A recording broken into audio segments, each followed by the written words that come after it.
Hey, what's up? Welcome back dito sa ating channel dito sa Mobs TV. Alright, so tayo nagbabalik muli mga babayan para sa isa na namang reaction video, no? At ngayon ay pag-uusapan natin, no? Itong video galing po dito sa channel ni Pinoy Mystery Channel. Alright, so marami siguro sa atin, no? Ang hindi naman lingid sa ating lahat, no? Na merong kaguluhan po dyan sa Israel, no? At sa pagitan ng grupo ng Hamas. Okay, so marami siguro sa atin na nagtatanong, no, ano nga ba ang ugat, no, ng kaguluhang ito ngayon diyan sa Israel? No, bakit nga ba ginawa ito ng grupong Hamas?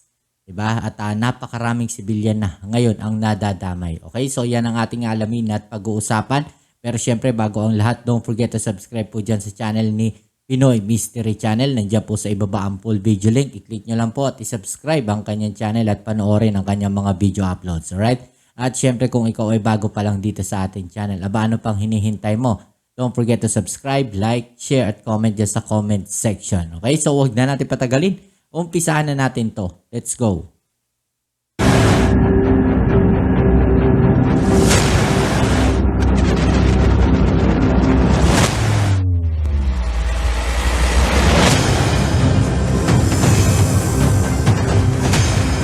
Israel at Palestina, dalawang teritoryo kung saan walang tigil ang kaguluhan mula pa noong unang digmaang pandaigdig. Subalit ngayon ang labanan ay lumala na dahil napaputok ang mga taga-Palestina ng ilang libong rockets sa teritoryo ng Israel at idineklara ang isang special military operation. At ang sagot ng kabila ay, ang atake ay pagsisisihan ng mga kalaban. Ito na nga ba ang simula ng pinakamalaking labanan ng dalawa?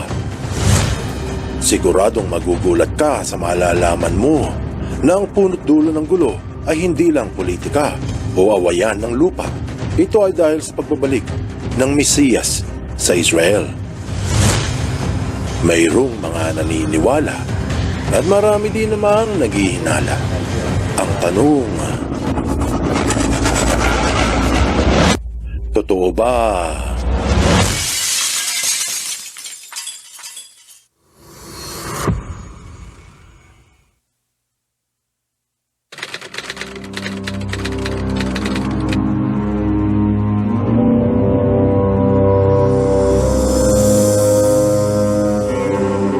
Ilang oras pa lamang ang nakalilipas.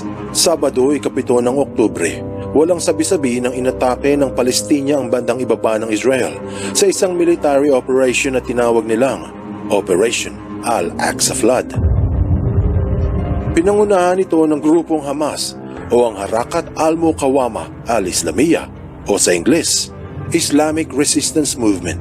Isa sa mga grupong humahawak sa Gaza Strip, ang makitid na haba sa bandang kaliwa ng Israel at humahawak din sa West Bank na nasa kanang bahagi naman, dalawang teritoryo na kung saan halos mga Muslim na Palestinian ang nakatira. Kasama ang East Israel, tinawag itong Israel Occupied Territory.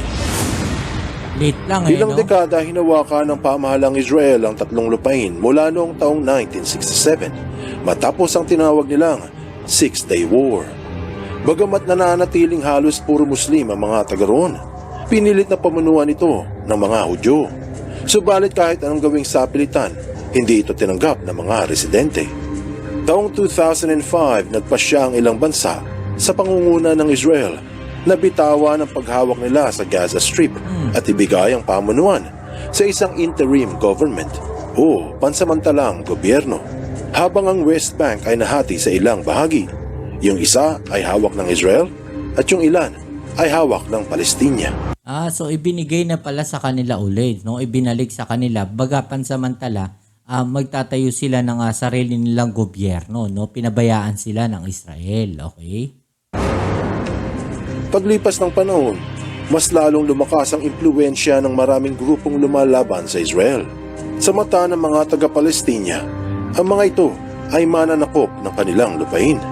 Sa sumunod na taon, 2006, nagkaroon ng pwesto sa pamahalaan ng grupo ng Hamas. Kumbaga, naging mainstream political party ang samahan. Kasabay nito ang pag-urong sa tulong papuntang Palestina mula sa mga taga-kanluran. Dahil sa ang grupong may hawak sa Palestina ay tinalagang terorista. Taong 2007 nagrebelde ang mga ito at napataob ng tuluyan ng kabilang gobyerno. Kaya mula noon, sila na ang halos humawak sa buong Gaza Strip at sa ilang parte ng West Bank. Siyempre, naging problema ito para sa Israel dahil napapalibutan na sila ng kanilang kaaway sa kanan at sa kaliwa na parehong suportado ng mga Muslim. Sa kabilang banda naman, ang Israel ang daanan papasok sa Gaza at sa West Bank. Kaya naman sa maraming taon ng labanan, isa sa panlaban ng mga nito ay ang pagpigil at minsan ay pagbabawal sa pagpasok at paglabas sa teritoryo ng Palestina na ikinagagalit ng mga Muslim. Kung mayroong alitan, nahaharang ng Israel ang tulong mula sa Jordan, Lebanon at Egypt. Pagkain man o sandata, nakukumpiska ito. Tapos, gaganti naman ng Palestina sa ginawa ng Israel. Bilang tugon, gaganti naman ng Israel sa ginawa ng Palestina. Walang katapusan. And the rest is history. Ang balita ngayon sa pag-atake ng Hamas sa ibaba ng Israel ay tinawag nilang Al-Aqsa Flood Operation. Isa sa pinakamasahol na operasyon ng mga Palestinian laban sa kanilang kapitbahay. Siguradong mabubulabog ang iyong pagkatao kung sasabihin sa iyo na hindi lamang dahil sa politika o hindi lamang dahil sa agawan ng teritoryo kaya ito nagpalipad ng ilang libong pasabog. Ito ay dahil din sa isang propesiyang nakasaad sa Biblia. Kaya mayroong mga nagtatanong kung bakit naman mauungkat ang Biblia sa nagaganap na gulo ngayon sa Israel. Ayon sa Palestine Chronicle na naglunsad ang Al-Qassam Brigades ng Al-Aqsa Flood Battle dahil raw sa inatake ng mga Israeli ang mga sumasambang Muslim at nilapastangan ng moske ng Al-Aqsa kahit na binalaan nila ang mga ito dati pa. Sinabi din ng pinuno na sinubukang saktan ang daan ng propeta. Malinaw na ang pag-atake ay tugon dahil sa ginawa ng mga Israeli sa Al-Aqsa Mosque at sa mga Muslim na nais sumamba sa lugar. At sinabi din ito sa forward na ang pag-atake ay depensa lamang para sa Al-Aqsa Mosque dahil nga nilapastangan ng mga Israeli ang moske sa Haram al-Sharif. Kaila sa marami na bukod doon, ayon sa pinuno ng grupo na may intensyon raw ang mga Israeli na itayo sa mismong dambana ng kanilang propeta ang ikatlong templo ng Israel.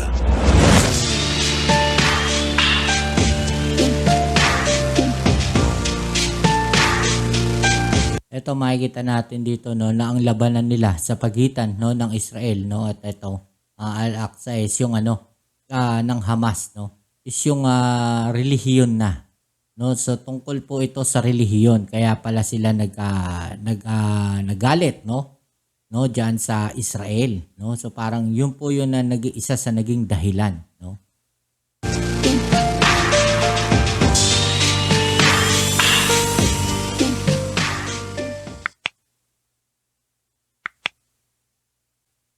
Anong gulo ang haharap sa gitnang silangan?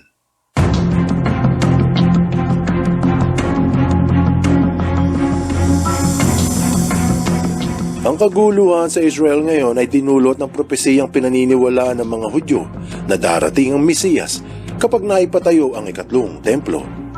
Mababasa ito sa libro ni Jeremiah, Kapitulo 33, mula sa 15 berso. Ang sabi, "Sa mga araw at panahong iyon, aking pasisibulin para kay David, ang isang matuwid na sanga, at siya ay magagawad ng katarungan at katuwiran sa lupain. Sa mga araw na iyon ay maliligtas ang Juda at ang Jerusalem ay maninirahang tiwasay." Ayon sa mga rabbi, na sa mga huling araw may isasalba ang lahi ng Juda at ang Israel ay parehong mamumuhay ng matahimik. Tapos, pinagpatuloy ang propesiya sa libro naman ni Isaias, Kapitulo 2, mula sa 2 berso ang sabi, "At mangyayari sa mga huling araw na ang bundok ng bahay ng Panginoon ay may tatatag bilang pinakamataas sa mga bundok at itataas sa ibabaw ng mga burol at lahat ng bansa ay pupunta roon. Maraming tao ang darating at magsasabi, 'Halina kayo at tayo'y umahon sa bundok ng Panginoon, sa bahay ng Diyos ni Jacob, upang turuan niya tayo ng kanyang mga daan at tayo'y lumakad sa kanyang mga landas." Ilan lamang ito sa mga propesiya na magbabalik ang Mesiyas sa mundo ng sanlibutan na ayon sa paniniwala ng mga taga roon upang isalba ang lahi ni Jacob. Iyan ang sabi nila. Pero kailangan mo nang maipatayo ang ikatlong templo na paghaharian ng Mesiyas. At diyan nagbunga ito ng napakalaking problema. Dahil ang ikatlong templo na gustong ipatayo ng mga nasa Israel ngayon ay sa tuktok ng Temple Mount o ang maliit na burol kung saan nakatirik ang Al-Aqsa Mosque. Isa sa pinakasagradong gusali, hindi lamang para sa mga Palestinian, para na rin sa 1,800,000,000 mga Muslim sa buong mundo. Ang paghahanda ng mga Israeli upang itayo ang ikatlong templo ay nagdulot ng sakit ng ulo para sa mga kapitbahay nito. Marami na ang dumadako sa nasasakupan ng Temple Mount at nagagambala ang mga Muslim na sumasamba sa moske. Minsan, kung may pagdiriwang mga taga-Israel, pinagbabawalan ng mga Palestinians na umakyat sa Haram al-Sharif upang sumamba. Bawal din pumasok ang hindi Muslim sa loob ng moske. Pero may mga Israeli na nagpipilit din. Tapos, marami paghuhukay ang ginagawa sa paanan ng Temple Mount na hindi nagugustuhan ng mga Palestinians. Kumbaga nababastos no yung mga Al-Aqsa o yung bahay-sambahan nila, no, na siyempre ginagalang at nirerespeto po yan, no, ng bawat isa sa kanila. Ang nagiging problema rito is parang para sa kanila, no, parang nababastos po, no, yung kanilang bahay-sambahan, di ba? So doon parang nagalit itong grupong Hamas, no, yung mga Muslim. Dahil doon, napundi na ang mga Muslim at naubos ang pasensya. Kaya nanawagan ng Al-Qassam Brigade sa lahat ng mga Muslim at mga Arabo, lalo na sa grupo ng Hezbollah, upang labanan ang kanilang mortal na kaaway. Pigilin ang sinasabing paglapastangan sa moske ng propeta. Sa kabilang dako, tumugon na rin ang pamunuan ng Israel sa pag-atake ng Palestine at sinabing sila ay handa kung magkakagera. Ayon din sa pamunuan, na pagsisisihan di umano ng mga kalaban ang kanilang ginawa at pagpasok ng militante sa loob ng Israel. Nakakikilabot na bantahan ng dalawang mortal na magkaaway. Sa kasalukuyan, ilang katao, mga sibilyan at sundalo ang pinaniniwala ang tinangay ng mga Palestinian. Yung iba ay nakuhanan ng video na tinangay mula sa kanilang mga tirahan sa bayan ng Kibbutz Be'eri at sa Kibbutz Zurim. 8 lugar ang may barilan at marami ang nadamay. Naglungsad ng airstrike ang mga Israeli sa Gaza Strip na pumatay sa ilang daang katao at ilang libo ang nasugatan. Sa Israel, mga 300 katao din ang napatay sa simula pa lang ng pag-atake at ilang daan na rin ang sugatan. Marahil sa hinaharap, mas marami pang mga buhay ang madadamay sa madugong labanan ng 2 angkan na parehong lahi ng propetang si Abraham. Marami ang nagsasabi na ang worst case scenario sa labanan ng 2 ay ang pagsali ng mga taga-kanluran at ng mga taga-Mid East. Kung magkakaganon, mas madugo ang magaganap. Siguradong sa mga susunod na araw, malalaman natin ang kahahantungan. Anong aral ang mapupulot dito? Ang alitan ng Palestina at Israel ay ilang dekada na. Hindi ito naresolba noon, kaya tumagal pa ng ilang taon. Imbis na naayos ang gulo ng maaga, ang galit at puot ng dalawa laban sa kabila ay mas lalong naglagablab at lumiyab hanggang sa umabot sa madugong engkwentro na tumagal ng mahabang panahon. Marahil kung naagapan ito, nasagip sana ang buhay ng libo-libong nadamay. Buksan mo ang iyong isip at hayaang lumalim pa ng lubusan ng iyong pangunawa sa mga kasaysayang kapupulutan ng maraming aral. Tandaan, katotohanan ng susi sa tunay na kalayaan. Alright, so yung mga babayan, no?